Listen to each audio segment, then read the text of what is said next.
ನಮ್ಮ ಕಡೆ ಹಳ್ಳಿ ಒಳಗ ಈ ರೀತಿ ಚೊಂಗೆ ಮಾಡ್ತಾರ. ನಮಸ್ಕಾರ ರೀ, ಶ್ರಾವಣಿ ಅಡುಗೆ ಮನೆ ಒಳಗ ಸ್ವಾಗತ. ನಾನು ರಶ್ಮಿ. ಉತ್ತರ ಕರ್ನಾಟಕದಾಗ ಪಾರಂಪರಿಕ ರೀತಿ ಒಳಗ ತಯಾರಿಸುವಂಥ ಚೊಂಗೆ ರೆಸಿಪಿ ಇವತ್ತು ನಿಮ್ಮ ಜೊತೆ ಶೇರ್ ಮಾಡಾಕತ್ತೇನಿ.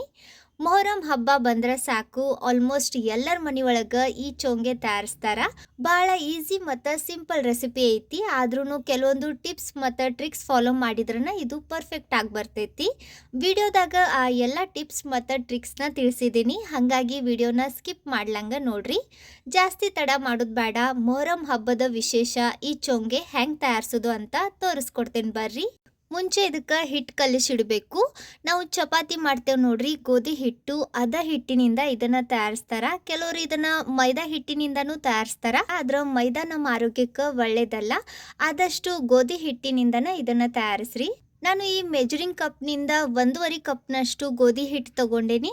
ನೀವು ಮನೆಯಾಗಿರೋ ಯಾವ್ದಾರು ಒಂದು ಕಪ್ನಿಂದ 1.5 ಕಪ್ನಷ್ಟು ಹಿಟ್ಟು ತಗೋರಿ. ಇದು ಗ್ರಾಮ್ನಾಗ ನೋಡಿದ್ರೆ 200 ಗ್ರಾಮ್ನಷ್ಟು ಹಿಟ್ಟು ಐತಿ.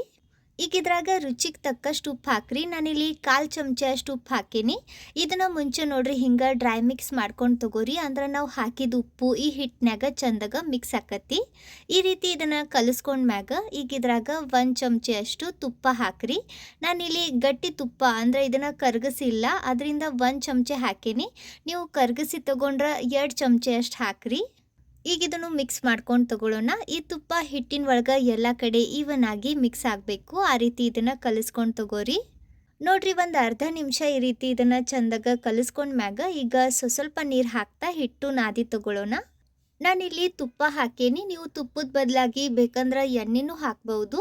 ನೋಡ್ರಿ, ಈ ರೀತಿ ಸ್ವಲ್ಪ ನೀರು ಹಾಕ್ತಾನೆ ಹಿಟ್ಟು ಕಲಸ್ರಿ. ಒಂದು ಸತಿ ಜಾಸ್ತಿ ನೀರು ಹಾಕಬೇಡ್ರಿ, ಯಾಕಂದ್ರೆ ಹಿಟ್ಟು ತೆಳ್ಳಗಾದ್ರೆ ಆಮ್ಯಾಗ ಚೊಂಗೆ ಮಾಡಾಕ ಬಹಳ ಕಷ್ಟ ಆಕತಿ. ಅದರಿಂದ ನೋಡಿಕೊಂಡು ಸ್ವಲ್ಪ ನೀರು ಹಾಕ್ತಾನೆ ಇದನ್ನ ಮೀಡಿಯಂ ಗಟ್ಟಿ ಹದಕ್ಕೆ ಕಲಸ್ರಿ. ನೋಡ್ರಿ, ಈ ರೀತಿ ನಾವು ಚಪಾತಿ ಮಾಡಕ್ಕೆ ಹಿಟ್ಟು ಕಲಿಸ್ತೇವಲ್ಲ, ಅದಕ್ಕಿಂತ ಒಂದು ಸ್ವಲ್ಪ ಗಟ್ಟಿ ಇದನ್ನ ಕಲಿಸ್ಕೊಂಡು ತಗೋರಿ. ಇದನ್ನ ಬಹಳ ಹೊತ್ತು ನೆನೆಸಬಾರ್ದು, ಒಂದು ಸ್ವಲ್ಪ ಹೊತ್ತು ನೆನೆಸ್ಬೇಕು. ನೀವು ಇದನ್ನ ಜಾಸ್ತಿ ಹೊತ್ತು ನೆನೆಸಿದ್ರೆ ಮತ್ತು ಇದು ಒಂದು ಸ್ವಲ್ಪ ಮೆತ್ತಗನ ಆಕತಿ. ಅದರಿಂದ ಇದನ್ನ ಜಾಸ್ತಿ ಹೊತ್ತು ನೆನೆಸ್ಬೇಡ್ರಿ. ಒಂದು 5ರಿಂದ 10 ನಿಮಿಷ ನೆನೆಸಿದ್ರೆ ಸಾಕು. ಈಗ ಚೊಂಗೆ ಮ್ಯಾಗ ಹಾಕುವಂಥ ಸೂಸ್ಲ ತಯಾರಿಸಿ ತಗೊಳ್ಳೋಣ. ನೋಡ್ರಿ, ಈ ರೀತಿ ಇರ್ತೈತಿ. ಕೆಲವರು ಇದನ್ನ ತಯಾರಿಸಂಗಿಲ್ಲ, ಬರೀ ಬೆಲ್ಲದ ಪಾಕ ಹಾಕ್ತಾರ ಮತ್ತು ಡ್ರೈ ಫ್ರೂಟ್ಸ್ ಹಾಕ್ತಾರ. ಆದ್ರೆ ಆ ರೀತಿ ಇದು ರುಚಿ ಅನ್ಸಂಗಿಲ್ಲ. ಈ ಥರ ಸೂಸ್ಲ ತಯಾರಿಸಿ ಚೊಂಗೆ ಮಾಡ್ರಿ, ಬಹಳ ಅಂದ್ರೆ ಬಹಳ ರುಚಿ ಆಕ್ಕವು. ಇದನ್ನ ತಯಾರ್ಸಕ ನಮ್ಗೆ ಇಲ್ಲಿ ಬೆಲ್ಲ, ಪುಟಾಣಿ ಮತ್ತು ಒಣ ಕೊಬ್ಬರಿ ಬೇಕಾಕತಿ. ನಾನಿಲ್ಲಿ 1 ಕಪ್ನಷ್ಟು ಬೆಲ್ಲ ತಗೊಂಡಿನಿ. ಗ್ರಾಮ್ನಾಗ ಇದು 150 ಗ್ರಾಮ್ನಷ್ಟು ಐತಿ. 3/4 ಕಪ್ ಅಥವಾ 100 ಗ್ರಾಮ್ನಷ್ಟು ಪುಟಾಣಿ ತಗೋರಿ. ಅರ್ಧ ಕಪ್ನಷ್ಟು ಒಣ ಕೊಬ್ಬರಿ ಬೇಕಾಕತಿ. ಗ್ರಾಮ್ನಾಗ ಇದು 40 ಗ್ರಾಮ್ನಷ್ಟು ಐತಿ. ಈಗ ನಾವು ತಗೊಂಡಿದ್ದ ಪುಟಾಣಿ ಗ್ರೈಂಡ್ ಮಾಡಬೇಕು. ಇವನ್ನ ಎಷ್ಟು ಆಕತಿ ಅಷ್ಟು ಸಣ್ಣಕ್ಕೆ ರುಬ್ಕೊಂಡು ತಗೋರಿ. ನೀವಿಲ್ಲಿ ನೋಡಾಕತ್ತಿರ್ಬೋದು ನೋಡ್ರಿ, ಈ ರೀತಿ ಫೈನ್ ಪೌಡರ್ ಆಗಬೇಕು. ಈಗ ಇದನ್ನ ಒಂದು ಮಿಕ್ಸಿಂಗ್ ಬೌಲ್ನಾಗ ಹಾಕ್ರಿ. ಈಗ ಇದ್ರಾಗನ ಬೆಲ್ಲ ಹಾಕಿ ಇವು ಎರಡೂ ಕಲಿಸ್ಕೊಂಡು ತಗೊಳ್ಳೋಣ. ಬೆಲ್ಲ ನೋಡ್ರಿ, ಈ ರೀತಿ ಸಣ್ಣಕ್ಕೆ ಹೆಚ್ಚಿ ತಗೋರಿ ಅಥವಾ ಜಜ್ಜಿ ತಗೋಬಹುದು. ಈ ರೀತಿ ಇವನ್ನ ಚಂದಾಗ ಕಲಿಸ್ಕೊಂಡ್ಮ್ಯಾಗ ಈಗ ಇವನ್ನ ನಾವು ಇನ್ನೊಂದ್ಸತಿ ಗ್ರೈಂಡ್ ಮಾಡ್ಕೊಂಡು ತಗೊಳ್ಳೋಣ. ಅಂದ್ರೆ ಬೆಲ್ಲದ ತುಂಡು ಮತ್ತು ಈ ಪುಟಾಣಿ ಪುಡಿ ಏನೈತಿ ನೋಡ್ರಿ, ಎರಡು ಚಂದಾಗ ಮಿಕ್ಸ್ ಆಕ್ಕವು ಮತ್ತು ಈ ಪುಡಿ ಉದುರಾಕತಿ. ಮಿಕ್ಸಿ ಜಾರ್ ಸಣ್ಣದೈತಿ, ಅದಕ್ಕೆ ನಾನು ಇದನ್ನು 2 ಬ್ಯಾಚ್ನಾಗ ಗ್ರೈಂಡ್ ಮಾಡ್ಕೊಂಡು ತೊಗೊತೀನಿ. ಇದನ್ನು ಗ್ರೈಂಡ್ ಮಾಡುವಾಗ ನಿಂತು ಪಲ್ಸ್ ಮೋಡ್ನಾಗ ಗ್ರೈಂಡ್ ಮಾಡಿರಿ. ನೀವು ಒಂದು ಸತಿ ಗ್ರೈಂಡ್ ಮಾಡಿದ್ರೆ ಮಿಕ್ಸಿ ಬಿಸಿಗೆ ಬೆಲ್ಲ ಕರಗಿ ಇದು ತೆಳ್ಳಗಾಗೋ ಸಾಧ್ಯತೆ ಇರ್ತೈತಿ. ನೀವಿಲ್ಲಿ ನೋಡಾಕತ್ತಿರ್ಬೋದು ನೋಡ್ರಿ, ಪುಟಾಣಿ ಹಿಟ್ಟು ಮತ್ತು ಬೆಲ್ಲ ಚಂದಾಗ ಮಿಕ್ಸ್ ಆಗಿ ಈ ರೀತಿ ಇದು ಉದುರಾಗಿ ಪುಡಿ ಥರ ಬರಬೇಕು. ಈಗ ಉಳ್ದಿದ್ದ ಮಿಕ್ಸ್ಚರ್ನು ಇದೇ ರೀತಿ ಗ್ರೈಂಡ್ ಮಾಡ್ಕೊಂಡು ತಗೊಳ್ಳೋಣ. ನಾನಿಲ್ಲಿ ಬೆಲ್ಲ ಹಾಕೇನಿ. ನೀವು ಬೇಕಂದ್ರೆ ಬೆಲ್ಲದ ಬದಲಾಗಿ ಸಕ್ಕರೆನೂ ಹಾಕಬಹುದು. ಈ ಸ್ಟೆಪ್ ಬಹಳ ಮುಖ್ಯ ಐತಿ. ಇದನ್ನ ಗ್ರೈಂಡ್ ಮಾಡಬೇಕಾದ್ರೆ ನಿಂತು ಗ್ರೈಂಡ್ ಮಾಡ್ರಿ, ಅಂದ್ರನ ಇದು ಈ ರೀತಿ ಪುಡಿ ಥರ ಬರ್ತೈತಿ. ಪರ್ಫೆಕ್ಟ್. ನೋಡ್ರಿ, ನಮ್ಮ ಸೂಸ್ಲಾ ಬೇಸ್ ರೆಡಿ ಐತಿ. ಈಗ ಇದ್ರಾಗ ಒಣ ಕೊಬ್ಬರಿ ಹಾಕ್ರಿ. 2 ಚಮಚ ಅಷ್ಟು ಹುರಿದಿರೋ ಗಸಗಸೆ ಹಾಕ್ರಿ. 1 ಚಮಚ ಅಷ್ಟು ಏಲಕ್ಕಿ ಪುಡಿ ಹಾಕಿ ಇದನ್ನೆಲ್ಲ ಕಲಿಸ್ಕೊಂಡು ತಗೊಳ್ಳೋಣ.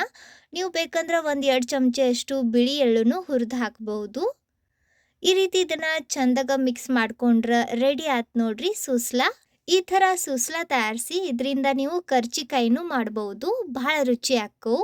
ಈ ರೀತಿ ಇದನ್ನ ತಯಾರಿಸಿ 15 ದಿನದ ಗಟ್ಲೆ ಸ್ಟೋರ್ ಮಾಡಿ ಇಟ್ರು ಇದು ಕೆಡಂಗಿಲ್ಲ. ನೀವು ಬೇಕಂದ್ರೆ ಇದ್ರಾಗ ಸಣ್ಣಕ್ಕೆ ಹೆಚ್ಚಿರೋ ಡ್ರೈ ಫ್ರೂಟ್ಸ್ನು ಹಾಕಬಹುದು. ಈಗ ನಾವು ನೆನ್ಸಾಕಿಟ್ಟಿರೋ ಚೊಂಗೆ ಹಿಟ್ಟು ನೆಂದೈತಿ. ಇದನ್ನ ಇನ್ನೊಂದು ಸ್ವಲ್ಪ ಮಿತ್ಕೊಂಡು ತಗೊಳ್ಳೋಣ. ಇದರ ಕನ್ಸಿಸ್ಟೆನ್ಸಿ ನಿಮ್ಗೆ ಇಲ್ಲಿ ಗೊತ್ತಾಗಕತ್ತಿರ್ಬೋದು ಅನ್ಕೊಂತೀನಿ. ಈ ರೀತಿ ಇದು ಒಂದು ಸ್ವಲ್ಪ ಗಟ್ಟಿನೇ ಇರಬೇಕು. ಈಗ ಇದ್ರಾಗಿನ ಸ್ವಲ್ಪ ಹಿಟ್ಟು ತಗೊಂಡು ಉಳ್ಳಿ ತಯಾರಿಸ್ರಿ. ನಾವು ಚಪಾತಿ ಮಾಡಕ್ಕೆ ಹಿಟ್ಟು ತಗೊಂತೀವಿ ನೋಡ್ರಿ, ಅದಕ್ಕಿಂತ ಇದು ಒಂದು ಸ್ವಲ್ಪ ಕಡಿಮೆ ಇರಲಿ. ಪೂರಿಕ್ಕಿಂತ ಜಾಸ್ತಿ, ಚಪಾತಿಗಿಂತ ಕಡಿಮೆ, ಆ ರೀತಿ ಉಳ್ಳಿ ಮಾಡ್ಕೊಂಡು ತಗೋರಿ. ಈಗ ನೋಡ್ರಿ, ಚೋಂಗೆ ತಯಾರ್ಸಕ್ಕೆ ಈ ಥರದ ಸಾಚ ಬರ್ತೈತಿ. ಇದಕ್ಕೆ ಚೋಂಗೆ ಮಣಿ ಅಂತಾರ. ಈ ಥರದ ಸಾಚ ನಿಮ್ಮ ಕಡೆ ಇಲ್ಲ ಅಂದ್ರೆ ಚೋಂಗೆ ಹೆಂಗೆ ತಯಾರಿಸೋದು ಅನ್ನೋದು ಮುಂದೆ ತಿಳಿಸ್ಕೊಡ್ತೀನಿ. ಈಗ ಇದಕ್ಕೆ ತುಪ್ಪ ಅಥವಾ ಎಣ್ಣೆ ಸವರಿ ತಗೋರಿ. ಈ ರೀತಿ ಎಣ್ಣೆ ಅಥವಾ ತುಪ್ಪ ಸವರೋದ್ರಿಂದ ನಾವು ಇದ್ರ ಮ್ಯಾಗ ಚೋಂಗೆ ಲಟ್ಟಿಸಿದಾಗ ಅದು ಬಹಳ ಈಸಿಯಾಗಿ ಸಾಚ ಬಿಡ್ತೈತಿ, ಇದ್ರಾಗ ಅಂಟ್ಕೊಳಂಗಿಲ್ಲ. ಈಗ ನಾವು ತಯಾರಿಸಿರೋ ಹಿಟ್ಟಿನ ಉಳ್ಳಿನ ಇದ್ರ ಮ್ಯಾಗ ಈ ರೀತಿ ನಡುವೆ ಇಟ್ಟು ಒಂದು ಸ್ವಲ್ಪ ಪ್ರೆಸ್ ಮಾಡಿ ಇದನ್ನು ದೊಡ್ಡದು ಮಾಡಿ ತಗೋರಿ. ನಡುವೆ ಇದನ್ನು ಒಂದು ಸ್ವಲ್ಪ ಪ್ರೆಸ್ ಮಾಡಿ ತೆಳ್ಳಗೆ ಮಾಡಿರಿ, ಎಡ್ಜಸ್ಕ ದಪ್ಪ ಇರಲಿ. ಆಮ್ಯಾಗ ಲಟ್ಟಣಿಗೆಯಿಂದ ನೋಡ್ರಿ ಈ ರೀತಿ ಈ ಸಾಚನ ತಿರುಗಿಸ್ತಾ ಹಗುರವಾದ ಕೈನಿಂದ ಇದನ್ನು ಲಟ್ಟಿಸ್ರಿ. ಇಲ್ಲಿ ಗಮನ ಇರಲಿ, ನಾವು ಚಪಾತಿ ಹೆಂಗೆ ಎತ್ತು ಹಾಕಿ ಲಟ್ಟಿಸ್ತೇವೆ ನೋಡ್ರಿ, ಆ ರೀತಿ ಇದನ್ನು ಲಟ್ಟಿಸ್ಬಾರ್ದು, ಇಲ್ಲಾಂದ್ರೆ ಕೆಳಗಿನ ಡಿಸೈನ್ ಸರಿ ಬರಂಗಿಲ್ಲ. ಈಗ ನಿಧಾನಕ್ಕೆ ಒಂದು ಸೈಡ್ನಿಂದ ಈ ರೀತಿ ಇದನ್ನ ತೆಗೀರಿ. ವಾವ್, ಸೂಪರ್ ನೋಡ್ರಿ, ಎಷ್ಟು ಚಂದ ಡಿಸೈನ್ ರೆಡಿ ಆಗೈತಿ. ಈಗ ಈ ಥರದ ಚೋಂಗೆ ಮನಿ ಇಲ್ಲ ಅಂದ್ರೆ ಏನು ಮಾಡ್ರಿ, ಇದನ್ನ ಚಪಾತಿ ಥರ ಒಂದು ಸ್ವಲ್ಪ ದಪ್ಪ ಲಟ್ಟಿಸಿ ಆಮ್ಯಾಗ ಫೋರ್ಕ್ ಇರ್ತೈತಲ್ಲ ಅದರಿಂದ ಹೋಲ್ ಮಾಡ್ರಿ. ಸ್ವಲ್ಪ ಗ್ಯಾಪ್ ಬಿಟ್ಟು ಹೋಲ್ ಮಾಡಿ ಆಮ್ಯಾಗ ಇದನ್ನ ಚಪಾತಿ ಥರ ಬೇಯಿಸ್ರಿ. ಆ ರೀತಿ ಕೂಡ ನೀವು ಚೋಂಗೆ ತಯಾರಿಸ್ಬೋದು. ಈಗ ನಾನು ಮುಂಚೆನೇ ತೆವಿ ಬಿಸಿ ಮಾಡಕ್ಕೆ ಇಟ್ಟಿದ್ದೆ. ತೆವಿ ಬಿಸಿ ಆದ್ಮ್ಯಾಗ ಅದಕ್ಕೆ ಒಂದು ಸ್ವಲ್ಪ ತುಪ್ಪ ಸವರಿ ಇದನ್ನು ನೋಡ್ರಿ ಈ ರೀತಿ ನಿಧಾನಕ್ಕೆ ತೆವಿ ಮ್ಯಾಗ ಹಾಕ್ರಿ. ನೀವು ಬೇಕಂದ್ರೆ ಇದನ್ನು ಹಿಂಗೆ ಸೀದಾನೂ ಬೇಯಿಸ್ಬೋದು ಅಥವಾ ಹೊಳಸಿ ಹಾಕಿನೂ ಬೇಯಿಸ್ಬೋದು. ಮ್ಯಾಗ ಒಂದು ಸ್ವಲ್ಪ ತುಪ್ಪ ಹಾಕಿ ಇದನ್ನು ಚಂದಾಗ ಬೇಯಿಸ್ರಿ. ಕೆಳಗಿನ ಸೈಡ್ ಇದು ಬೆಂದೆ ತನ್ಸಿದಾಗ ಹೊಳಸಿ ಹಾಕ್ರಿ. ಇದನ್ನು ಹಿಂಗೆ ಹೊಳಸಿ ಹಾಕ್ತಾನ ಎರಡು ಸೈಡ್ ಚಂದಾಗ ಬೇಯಿಸ್ರಿ. ಇಲ್ಲೊಂದು ಮೇನ್ ಟಿಪ್ ಹೇಳ್ಬೇಕಂದ್ರೆ ಇದು ಒಳಗಿಂದ ಚಂದಾಗ ಬೇಯಬೇಕು, ಆ ರೀತಿ ಇದನ್ನು ಬೇಯಿಸ್ರಿ.